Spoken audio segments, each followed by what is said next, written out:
1 Coríntios capítulo 15, versículo 3, fala: antes de tudo vos entreguei o que também recebi. A gente só pode entregar aquilo que a gente recebe, né, irmãos? Os irmãos pediram para eu compartilhar algo com vocês hoje de manhã. Eu queria trazer para os irmãos aquilo que o Senhor entregou para nós. Nós não sabem, eu e Sandra, nós moramos em Brasília. E como vocês lá, nós também estamos perseverando em seguir o Senhor.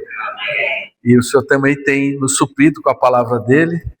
E lá nesse ano, nós temos visto Colossenses e agora nós estamos vendo Efésios. E nesses dois livros, foram livros que Paulo escreveu enquanto ele estava preso, ele ora. Ele ora em Efésios capítulo 1, ele ora em Efésios capítulo 3, ele ora em Colossenses capítulo 1, ele pede oração em Colossenses 4. Então, são livros regados de oração. E qual é a oração? Pelo que ele orava, né? Então, eu queria que os irmãos abrissem a Bíblia comigo em Colossenses capítulo 1.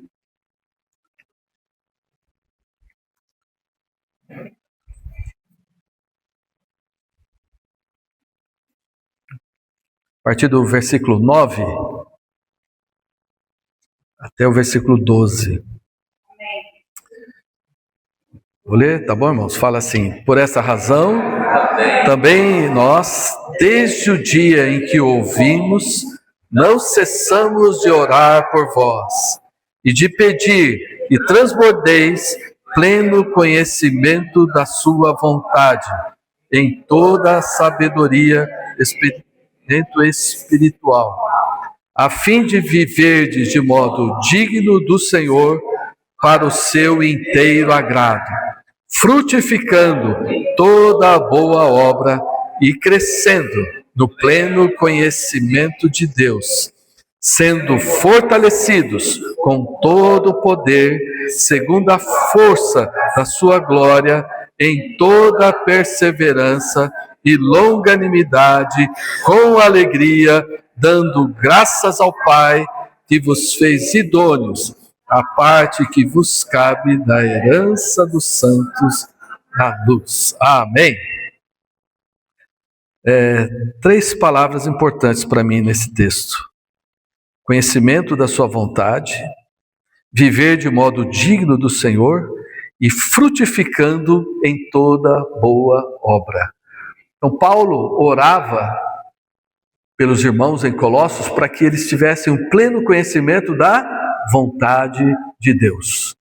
Ele orava também para que esse conhecimento não ficasse na esfera da teoria, mas produzisse um viver de modo digno do Senhor. E o viver do modo digno do Senhor vai ter como resultado o quê? Frutos, né? Você vai frutificar. O fruto a gente sabe, ninguém manda a árvore dar fruto. Ela espontaneamente dá fruto, né? Quando ela está com a raiz no lugar certo, bem regada. Então, essas três palavras falaram muito comigo. E Paulo só orou pelos colossenses porque ele viu alguém, porque Paulo não pregou o evangelho lá em Colossos. Quem pregou o evangelho em Colossos foi Epáfras, que era um cooperador dele. Antes dos versículos, Paulo fala que era um fiel ministro de Cristo Jesus. Então Paulo ficou impressionado de ver um irmão, não era 5 estrelas, nem 4 estrelas, nem 3 estrelas, não sei quantas estrelas ele tinha Cristo. E ele era um fiel ministro. E ele, olha só o capítulo 4 de Colossenses, quando Paulo menciona Epáfras, olha o que ele fala. Em Colossenses 4, versículo 12.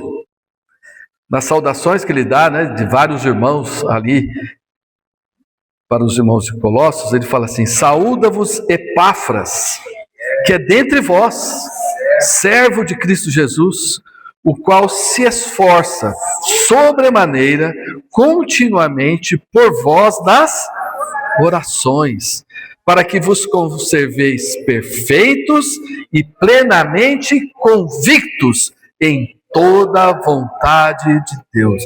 E dele dou testemunho, de que muito se preocupa por vós, pelos de Laodiceia e pelos de Herápolis. Então Paulo viu, Epáfras deve ter ido visitar Paulo na prisão, e Paulo viu Epáfras lá com ele na prisão, se esforçando. De que maneira? Nas orações, continuamente, para que os irmãos fossem perfeitos, isso é, completos, e perfeitamente convictos do quê? De toda a vontade de Deus. Irmãos, os irmãos em Colossos, eles tinham fé, eles tinham amor, mas sabe o que faltava?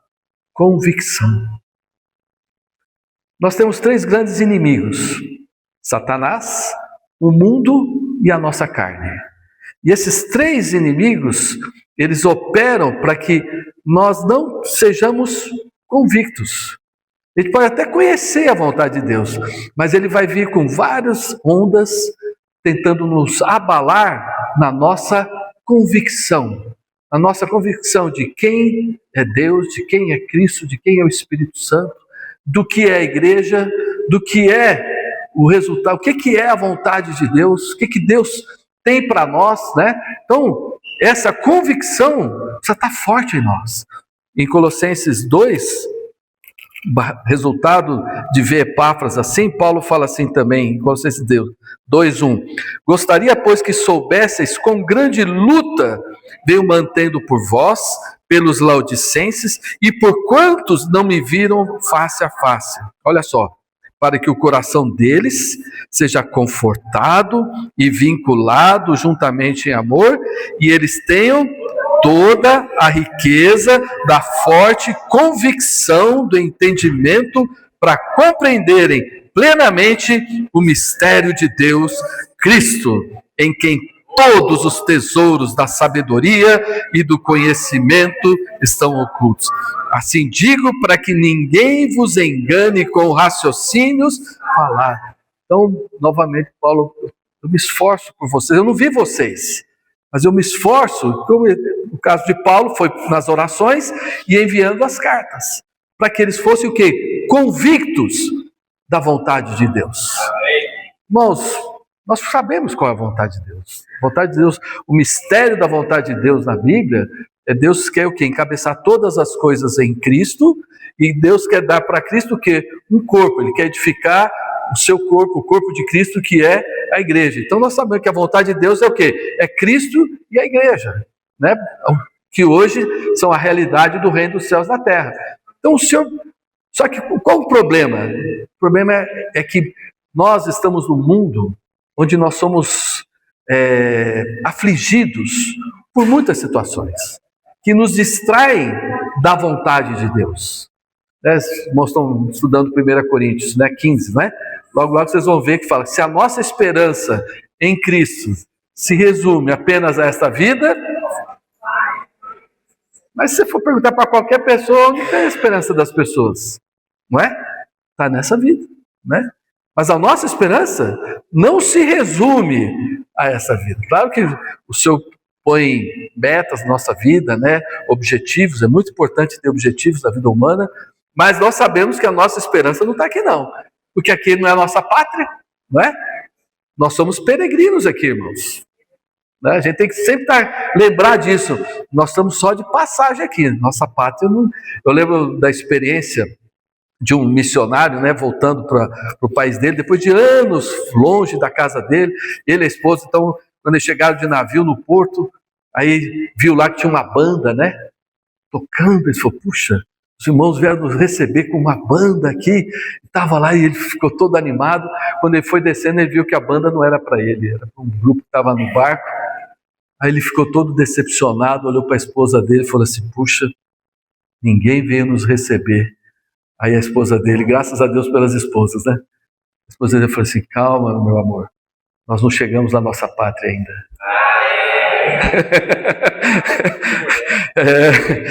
Aí sim a banda vai ser outra, meu irmão. Mas isso nos ajuda a perceber, nossos corações não podem estar arraigados aqui, né, irmãos? A nossa esperança tem que estar arraigada nos céus, né? De onde virá o nosso Senhor.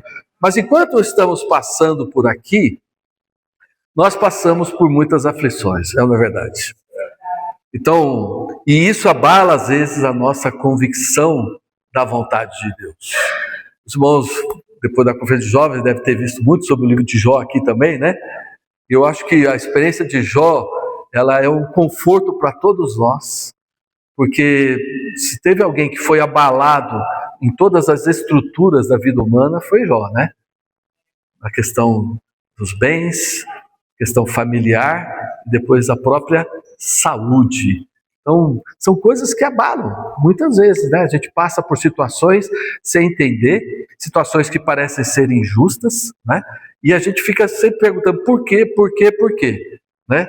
E o Jó fez essas perguntas também. E Deus não o condenou por fazer essas perguntas, mas a grande questão é que Jó não conseguia entender a vontade de Deus, porque as respostas às perguntas de Jó são só respondidas no Novo Testamento. E eu queria ler para os irmãos um texto que me ajudou muito a entender a experiência de Jó. Não sei se os irmãos conhecem, é um texto que fala sobre, é como se fosse a parábola do tapeceiro. Belo Horizonte é conhecido por moda, por costura, então não vai ser difícil vocês entenderem essa parábola não. A parábola diz assim: a minha vida é apenas uma tapeçaria entre mim e o Senhor. Eu não escolho as cores, Ele trabalha incansavelmente. Muitas vezes Ele tece tristeza e eu, em tolo orgulho, esqueço que Ele vê o lado certo e eu apenas o avesso. Apenas quando o tear ficar mudo e as lançadeiras cessarem de esvoaçar, então Deus desenrolará a tela e me explicará a razão de tudo. Nas habilidosas mãos do tapeceiro, os fios escuros são tão necessários para a composição que ele planejou, quanto os fios dourados e prateados. É bonito, não é? Os fios escuros são tão necessários quanto os fios dourados e... Nós só queremos fio dourado e prateado. Não, mas falando a verdade, é o que nós queremos. Mas há os fios escuros. Paulo, quando escreveu a carta de Colossenses, ele estava onde, irmãos? Ele estava na prisão. Aí você pode perguntar, poxa, por que Deus permitiu um homem como Paulo ser preso? Um servo de Deus tão fiel, tão útil, com tanto encargo, com tanta experiência, com tanta revelação, Deus deixou um homem daquele preso. Se ele não fosse preso, irmãos, nós não teríamos Colossenses, nós não teríamos Efésios, nós não teríamos Filipenses, não teríamos Filemão. O que vocês acham? A Bíblia tem essas 4 pérolas. Né? O coração, né? Imagina a gente não ter esses livros. Então, hoje, para nós, essa tapeçaria na vida de Paulo já foi desenrolada. Hoje nós sabemos, né? Por que Deus permitiu? Só que na nossa vida, irmão, nós só vemos aqueles fiozinhos, né? Você olha por baixo assim, só vê aqueles fiozinhos preto, prateado, dourado, sei lá, um monte de cor assim. E Deus, como esse habilidoso tapeceiro, Ele está fazendo o que Ele quer. Ele está nos conformando à imagem do Filho dele. É claro que para nós é muito difícil nós entendermos isso enquanto nós estamos passando, não é? É muito difícil, irmãos. A nossa mente, às vezes, ela é questionadora mesmo, né? Ela fica abalada, que nem vocês viram sobre os discípulos do caminho de Emaús, né? Vocês devem ter feito essa revisão aqui, né? Eles fazem, nós esperávamos. Olha a palavra que eles disseram para Jesus naquele caminho, né? Nós esperávamos que Ele nos libertasse. Estavam querendo que... Eles achavam que Jesus vinha para resolver o problema deles com os romanos, né? A escravidão daquele governo tirano. A expectativa deles é... Só que a expectativa do Senhor era outra. Quem já teve sua expectativa frustrada aqui? Quem não tem, né? A gente fica sempre esperando que o Senhor faça a nossa vontade. Aquilo que nós achamos que é o melhor para a nossa vida. Irmão, o Senhor sabe tudo. O Senhor sabe direitinho. A gente tem que ser que nem Jó no final. Aquela frase para mim eu gravei. Bem sei que tudo podes. E nenhum dos teus planos pode ser frustrado. Vamos repetir isso juntos? Bem sei que tudo podes e nenhum dos teus planos pode ser frustrado. Amém. Eu passei num concurso já há 3 anos quase, né? Foi em fevereiro de 23, fevereiro de 24, 2 anos, né? Quase 3, o ano que vem já 3 anos. E estou esperando ser chamado, sabe, irmão? E a espera é ruim, né? Você esperar, pô, fui aprovado, fiz curso de formação e estou lá.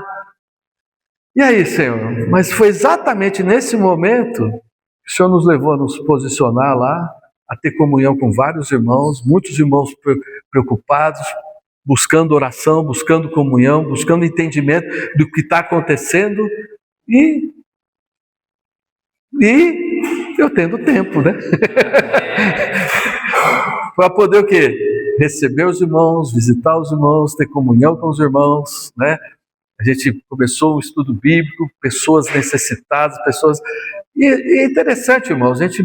É isso mesmo, né? Um dia a gente vai entender toda a tapeçaria. Hoje é só parcialmente, né? Paulo lá em Coríntios fala, né? Hoje nós vemos como que por espelho, em parte, né? Nós não entendemos tudo. E não precisamos entender tudo, irmãos. Nós não precisamos. Nós precisamos aprender a confiar na soberania de Deus. Lá em Isaías 45, 22, o Senhor fala assim: olhai para mim e sede salvos. Quer dizer, nós precisamos aprender a olhar para o Senhor, não para as circunstâncias, né? Não para as pessoas, não para os governantes. Por favor, né, irmãos? É olhar para Cristo. E olhar para Cristo é olhar para Ele crucificado. Aquele que morreu por nós, que deu a vida por nós, e pela sua morte nós fomos salvos da ira de Deus, do inferno, do julgamento eterno. A cruz de Cristo, ela quebrou toda a inimizade que havia entre nós e os judeus, entre nós e Deus, entre nós e um com o outro. A cruz de Cristo, ela eliminou essa inimizade. Olhar para Cristo, olhar para que esse Cristo foi ressuscitado, ele venceu a morte, ele venceu o maior inimigo, né, do ser humano, que é a morte, mas ele ressuscitou. E olhar para Cristo é ver que quem está no trono? Quem está no trono, irmãos? É Cristo, é o Cordeiro. Isso é outra coisa boa, né? Saber que quem está no trono, para nós, é o Cordeiro. Se para o inimigo ele é leão, mas para nós, ele é o Cordeiro. Então, nós vamos sempre lembrar, é por isso que é importante a mesa do Senhor, irmãos. O Senhor falou para fazermos isso em memória dele, até que ele venha. Porque isso aqui é um memorial eterno. Por toda a eternidade, nós vamos lembrar de que Cristo é o Cordeiro de Deus, que tirou o nosso pecado. Amém. E nos trouxe a salvação e a vida eterna. Foi por meio dele que nós fomos justificados e fomos reconciliados com o Pai. Então nós sempre vamos ver essa figura maravilhosa do Cordeiro. E foi por ele, irmãos. Foi por mérito nosso? Não. Nenhum mérito. Foi por ele. Então olhar para Cristo é vê-lo em tudo que ele é, tudo que ele passou, tudo que ele fez. E isso, irmãos, nos traz paz, né? Traz muita paz, saber que quem está no trono, quem está governando não só os céus e a terra, todas as galáxias, todo o universo, mas governando essa terra. Quem está governando essa terra não é Trump, não é Putin, não é nenhum desses aí. Quem está governando, irmãos, é Cristo. Ele tem o tempo dele, a hora dele, não é? Para resolver todas as coisas. Agora, quando nós olhamos para ele, isso é o que eu tenho aprendido na minha experiência, né? Enquanto estou esperando ser chamado, ser nomeado, né? É uma angústia assim, né, irmãos? Mas, amém. Eu estou aprendendo a descansar no travesseiro da soberania de Deus. Amém, né, irmão? E isso é tão importante, irmão, sabe por quê? Porque as pessoas olham para nós. As pessoas olham para nós. Quem está ao nosso redor, tanto da família, vizinhança, um ambiente escolar, de trabalho, de universidade, de vizinhança, as pessoas olham para nós, porque nós temos uma esperança que eles não têm. E eu lembro, eu estava na época fazendo um cursinho para esse concurso que eu fiz, teve um dia, um sábado, que era a aula do pessoal da noite e o pessoal da manhã, juntou, eram umas 200 pessoas. Então a gente estava lá assistindo a aula, eu sempre assistia no meio da turma, né? Muito atento, né? Um dos mais velhos da turma, eu ficava olhando, eu brinco que eu era o cotonete da turma, né? Porque os meninos, né? Os meninos de 18 anos estudando para concurso. Brasília tem essa cultura, sabe, irmão, de concurso. Então, estou eu lá, de cabelinho branco, né? De repente, um colega sentado 2 fileiras à frente assim, ele vira e fala assim: eu queria ter a paz que você tem.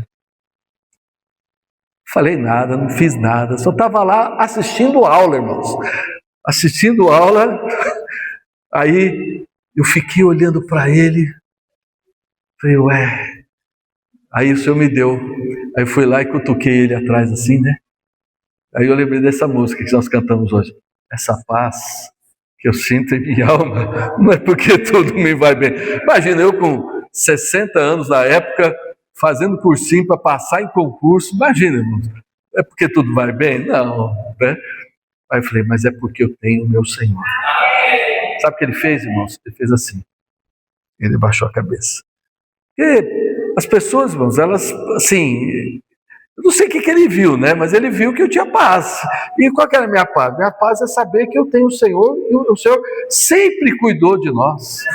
Sempre cuidou da minha vida. Eu lembro uma vez que eu era estudante universitário, fui para Ribeirão Preto, cheguei lá, fui visitar minha mãe tinha sido despejada, irmãos. Ela estava morando no estacionamento. Eu olhei lá, fiquei desesperado, o menino todo cheio da razão, querendo, revoltado, querendo saber quem é que fez aquilo com a minha mãe, não sei o quê.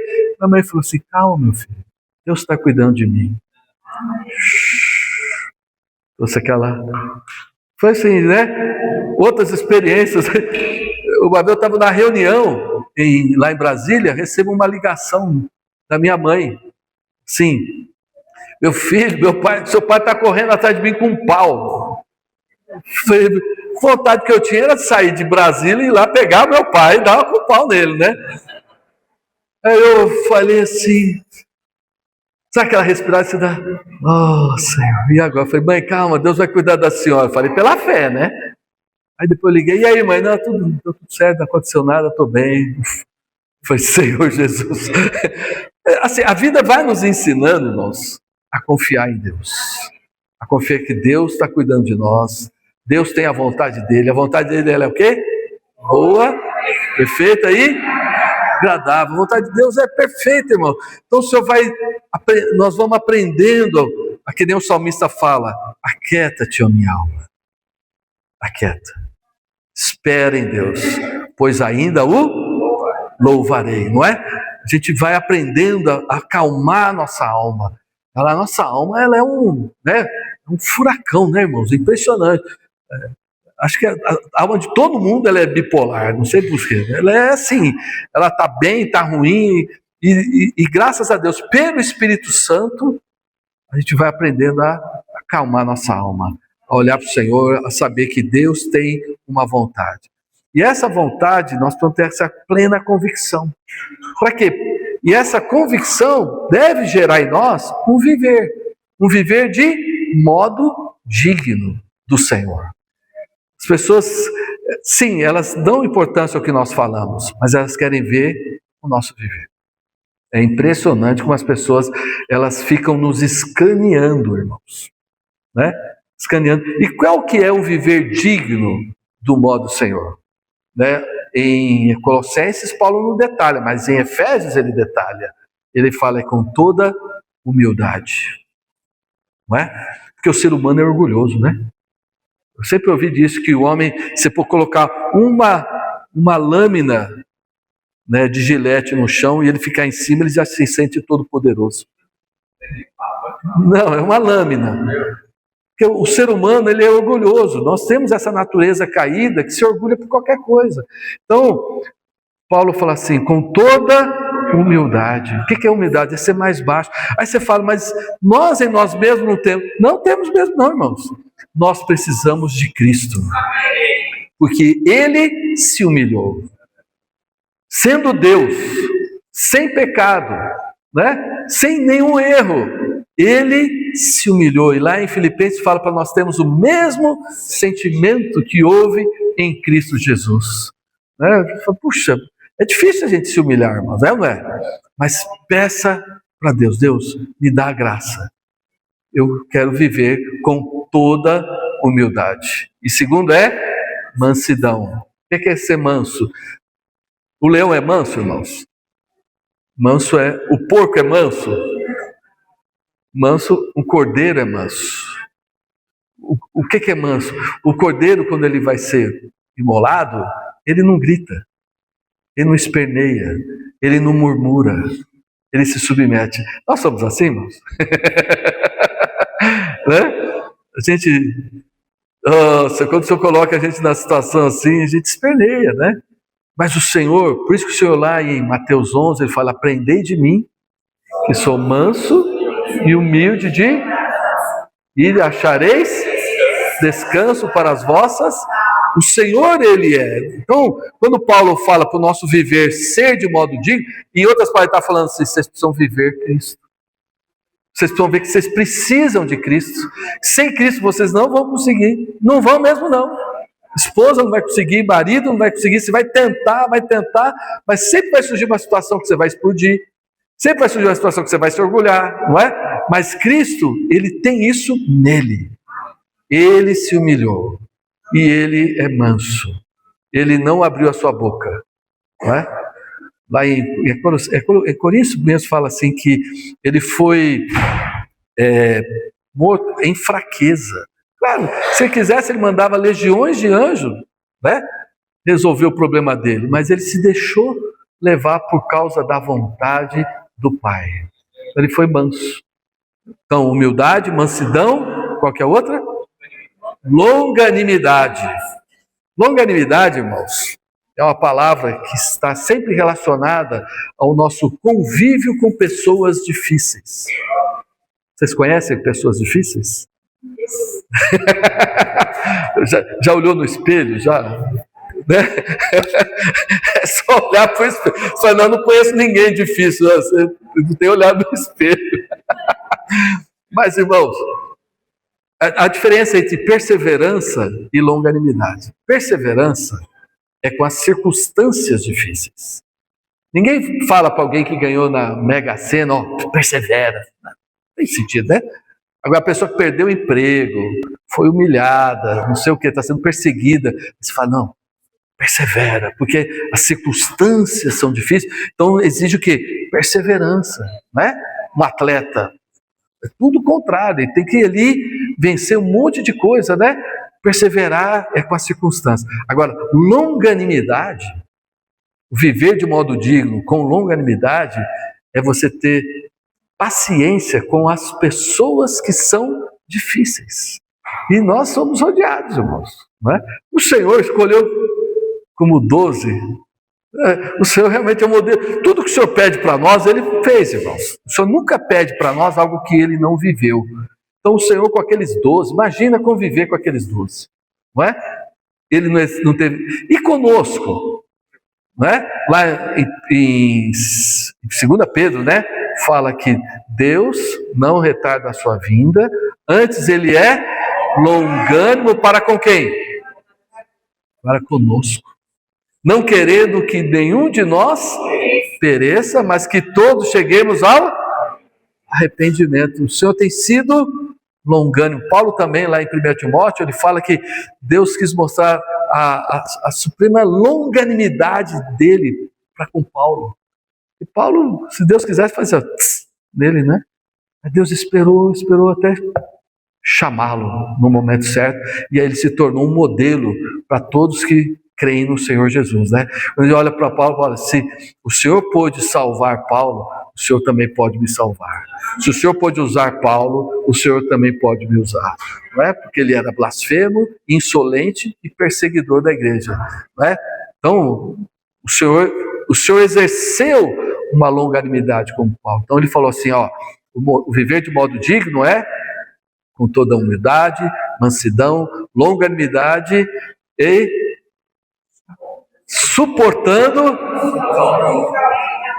em... Esse suportar não é aquela, tem que suportar os irmãos, não. Não é esse suportar, é dar apoio. É dar apoio para os irmãos. Dar apoio para aqueles que são mais fracos. Apoio para aqueles que estão desanimados. Não é? apoio para aqueles que estão em dúvida e confusos. A gente precisa dar apoio para eles. Com qual objetivo? Para que eles sejam fortalecidos no Senhor. E assim a gente consegue manter o quê? A unidade do Espírito no vínculo da paz. Paulo fala assim, preservando a unidade do Espírito. Nós não criamos a unidade. Nós podemos preservar a unidade, e essa unidade é de quem? É do Espírito. Não é de A, não é de B, não é de uma instituição. A unidade que a Bíblia fala é a unidade do Espírito.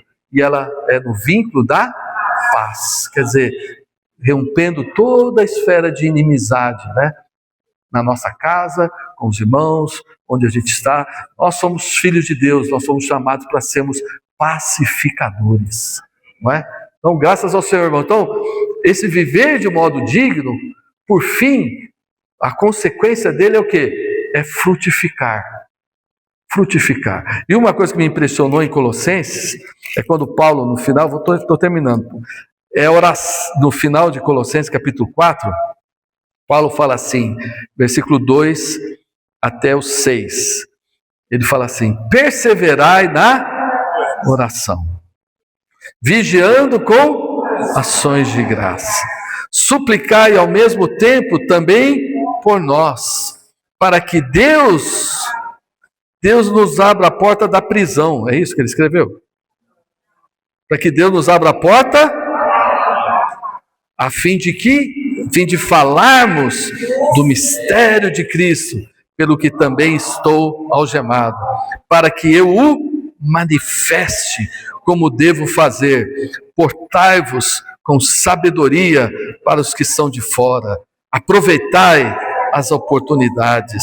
A vossa palavra seja sempre agradável, temperada com sal, para saberdes como deveis responder. Isso aqui é algo tremendo, né?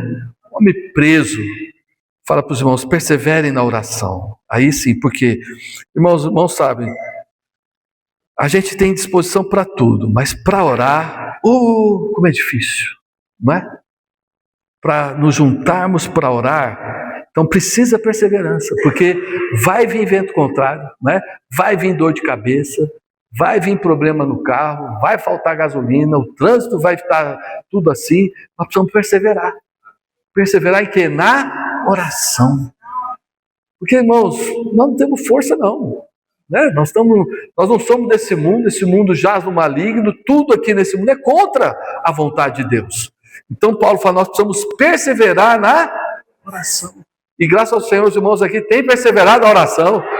O Senhor tem abençoado vocês, né? Irmãos, vamos continuar perseverando, orando uns pelos outros, né? Orando por nós, pelas nossas famílias, por aqueles que nós conhecemos, por aqueles que nós amamos, e aí o círculo da nossa oração vai aumentando, conforme Deus vai movendo, a gente vai orando pelas pessoas, orando pela cidade, pelo bairro, pela cidade, pelo país, a gente vai, conforme o Senhor vai dando, a gente vai, mas principalmente a gente começar orando uns pelos outros. Paulo, nas cartas dele, fala assim, eu sempre faço menção de vós nas minhas orações. Paulo orava pelas pessoas, e Paulo orava nominalmente. Isso é uma coisa rica, irmãos, é orar pelos irmãos nominalmente. Você não precisa ficar detalhando a vida deles na oração, mas só de mencionar o nome deles diante de Deus, Deus opera. Nós temos experimentado isso, Deus vai pensando as pessoas, você vai mesmo colocando os nomes no altar, Deus vai lembrando e vai chamando. Deus é que chama. Lá em João 10, o Senhor fala que o Senhor conhece as suas ovelhas e o Senhor as chama então o Senhor conhece as ovelhas pelo nome. Sabe que em Brasília a gente está tendo uma experiência engraçada, a gente está orando por um monte de gente, sabe? Nominalmente, a reunião de oração a gente ora nominalmente. Teve uma reunião lá que teve mais de 100 nomes mencionados na reunião. Orando, um ora por um, outro vai mencionando os nomes, né? E tinha um visitante, ele falou assim, rapaz, vocês oraram por mais de 100 pessoas aqui. A gente não percebeu não, a gente foi orando, né? Só que Deus começou a chamar outras pessoas que a gente não tinha chamado. Eu falei, peraí, Senhor, nós estamos chamando essas pessoas aqui. Senhor, continuo orando, mas eu chamo quem eu quero. A igreja não é a assembleia dos chamados? Quem é que chama? Deus, Ele que chama quem Ele quer, irmão. Mas ele fala, continua orando. É um exercício para nós, né? Você ir diante de Deus, o Senhor fala lá, na oração de João 17, né? Todos aqueles que me deste, eu não perdi nenhum, exceto aquele filho da perdição. Porque o Senhor guardou aqueles. Então nós precisamos nos guardar. Tem um versículo em Gálatas 6:2, fala assim, levai as cargas uns dos outros, e assim cumprireis a lei de Cristo. Quem tem carga aqui? Né? Acabaram de ganhar uma carguinha nova aí, né?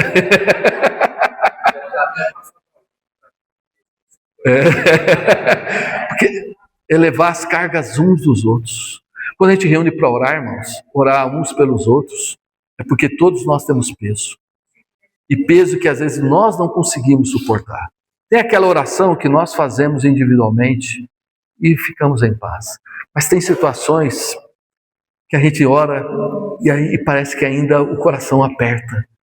A gente parece que não tem força. Fazer? Apresenta para os irmãos. Irmãos, você vê, Paulo pediu, várias vezes pediu para orar por ele, né? E lá acho que é Filipenses, ele fala, eu tenho certo que pela vossa súplica e pela provisão do Espírito de Jesus, isso me redundará em libertação, pela vossa súplica. Então, e tem um texto que fala assim, em Efésios fala, orai por nós. Então ele pediu oração também. Então, irmãos, não tenham vergonha de pedir oração.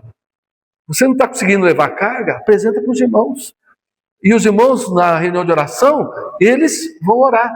E, às vezes, nem todos podem estar numa reunião de oração, não é verdade? Então, o que a gente tem aprendido? Você não pode estar na reunião de oração, mas naquele momento, abra a sua janela para os irmãos que estão orando. Lembra de Daniel? Daniel lá, né? Qual que era a experiência de Daniel? Como costumava fazer 3 vezes ao dia, ele se punha de joelhos, com a janela dele virada para onde? Para Jerusalém, e ele orava. Mas o que é a janela virada para Jerusalém? Naquela época, a vontade de Deus era restaurar Jerusalém. Então, voltar a janela para Jerusalém hoje, é nós voltarmos a nossa janela para a vontade de Deus. Então, eu não posso não estar na reunião, mas naquele momento eu volto a minha janela para lá e eu me uno aos irmãos em oração. E os irmãos põem os pedidos de oração e nós oramos uns pelos outros. E vamos levando as cargas. Aí os irmãos que não podem, quando vê o nome lá, falam, opa, meu nome está lá, amém. Os irmãos estão orando por mim. Aí quando você pode estar, você vai orar pelos outros. Elevando as cargas uns dos outros. E aí, irmãos, todos nós ficamos leves. Aí os irmãos vêm dar testemunho daquilo que o senhor está fazendo, né? Teve uma experiência em Brasília, a filha de uma irmã, quando ela estava grávida, no exame, deu que a perninha da criança, uma perninha não estava crescendo do tamanho da outra. A mãe ficou desesperada, né? A mãe reunindo, a filha não. E a gente, pois a mãe trouxe para a reunião de oração, e nós oramos pela criança, né? Pela gravidez. E oramos com assim, com encargo mesmo. A mesma menina não estando no nosso meio, nós oramos por ela. E depois o Senhor foi agindo, a criança nasceu, e as perninhas normais. E depois de quanto tempo?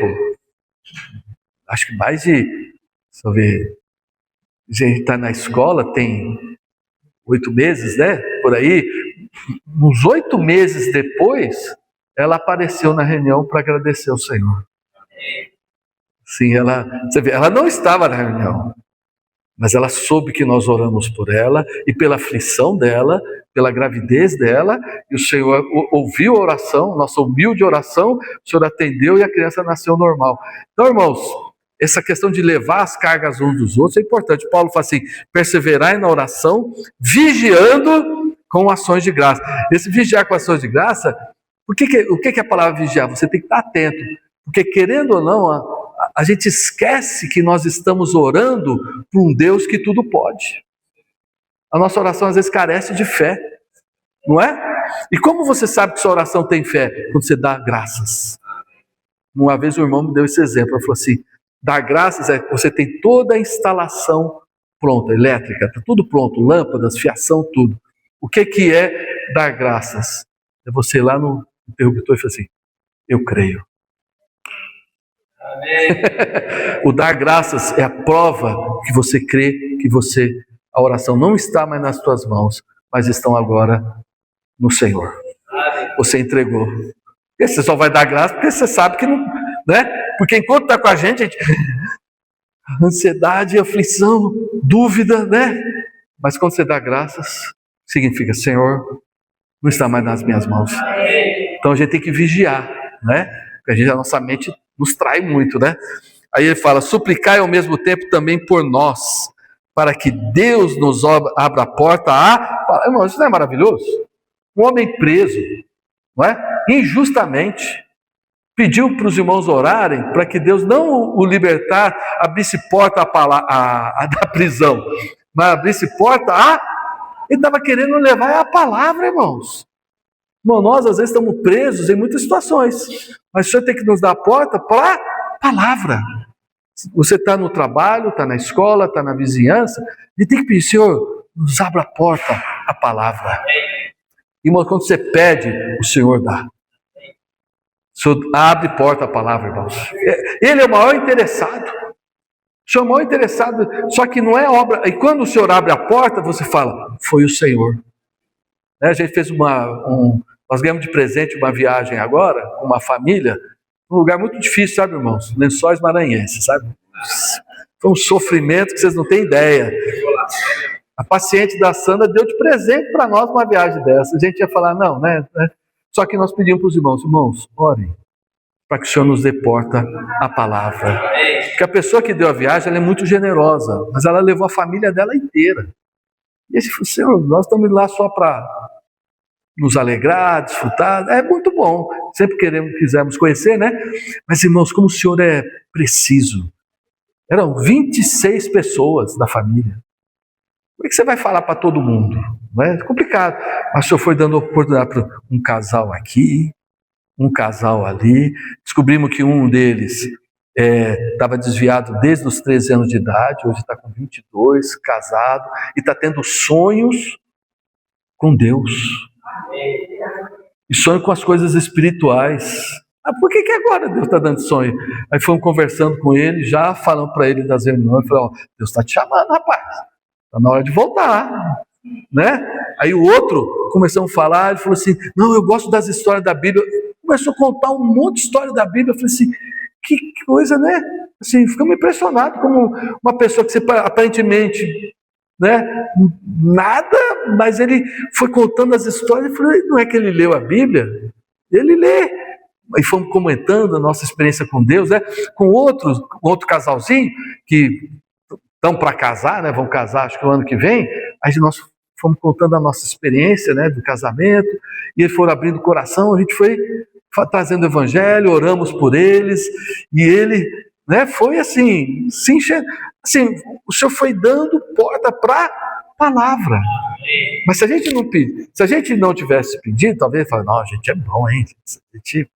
Nós somos, olha só, não, nós pedimos oração. E os irmãos oraram, e o Senhor abriu porta, e agora é de quem? É dele. Foi ele, mano, não tem dúvida nenhuma, porque as pessoas foram se aproximando, né? O Senhor foi dando oportunidade, a paciente da Sandra pediu para a Sandra orar um dia, à mesa, né? 26 pessoas à mesa, pediu para a Sandra, pediu para eu orar também, o Senhor foi dando porta. Então assim, ele fala assim, aproveitai as oportunidades. Que quem é que dá a oportunidade? Deus. Então Paulo está pedindo para orar, para a gente saber quando a oportunidade surgir, foi o Senhor. Agora, se você não ora, você não vê, não é? Se a gente não pede, quando dá a oportunidade, você não percebe que o Senhor está dando porta para a palavra. Então, o nosso viver, irmãos, por um lado a gente conhece a vontade de Deus, a gente tem um viver de modo digno, mas o resultado disso tudo deve ser o quê? Frutificar. Temos frutos, temos pessoas, né? Temos pessoas nas nossas mãos, nomes por quem orar. Não só orar por nós, pela nossa situação, mas por pessoas. Tem tanta gente com aflições, irmãos. A gente começou o estudo bíblico com uma pessoa que estava numa aflição. A Sandra sugeriu para ela, vamos orar e ler a Bíblia. Ela falou, topou. Foi lá, começamos a unir com ela. Aí depois a Sandra contatou outra pessoa, você nem é assim, né? Ela está disfarçada de médica, né? Porque é uma evangelista. Ela chegou a conhecer uma outra amiga dela e falou assim, falou também do estudo bíblico, que a gente tinha acabado de começar com essa outra pessoa, e ela foi. Só que no dia que essa amiga dela foi, a outra não foi, só ficou ela. 2 horas falando.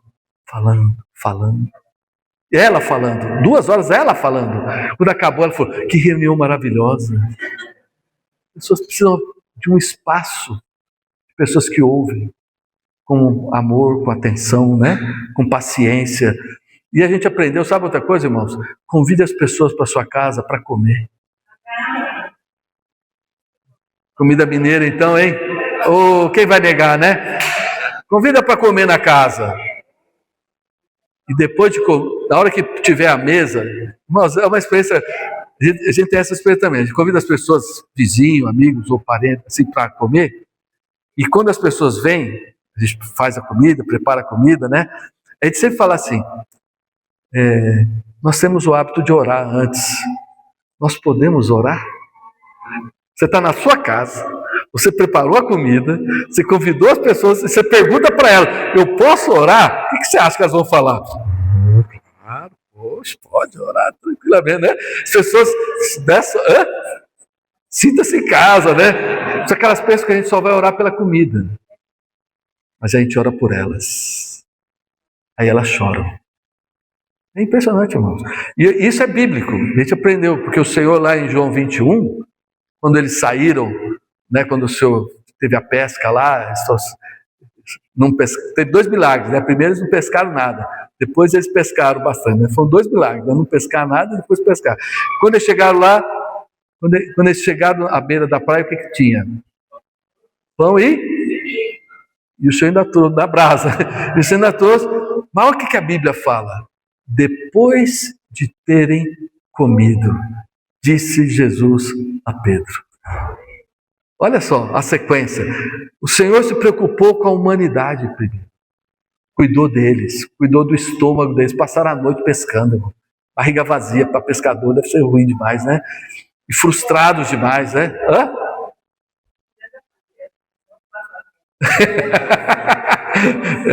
A Sandra sabe quando eu estou com fome, minha cara muda, começa a ficar meio séria, assim, ela fala, você está com fome. Então o Senhor preparou a comida para eles. Depois de terem comido, aí começou a falar. E isso é algo tão agradável, irmãos. Você comer com as pessoas e depois você falar da palavra. Porque a comida e a mesa, ela traz um ambiente muito... né? Isso, agrega, alegra, todo mundo com barriga cheia fica alegre, né, irmã? É assim, então, irmãos, o frutificar é algo simples, não é algo complicado. Basta a gente ter um coração aberto, ter uma casa aberta, né? Uma geladeira aberta. Olha só, lá em Apocalipse, o Senhor do lado de fora da igreja, da igreja Laodiceia, o Senhor fala assim, eis que estou à porta aí, se alguém abrir a porta e falou, eu entrarei e vou doutriná-los, cearei. Olha como o Senhor preza por isso. Quando Abraão recebeu os anjos, estavam indo para destruir Sodoma, o que Abraão fez? Mandou matar o novilho, mandou a Sara preparar, né?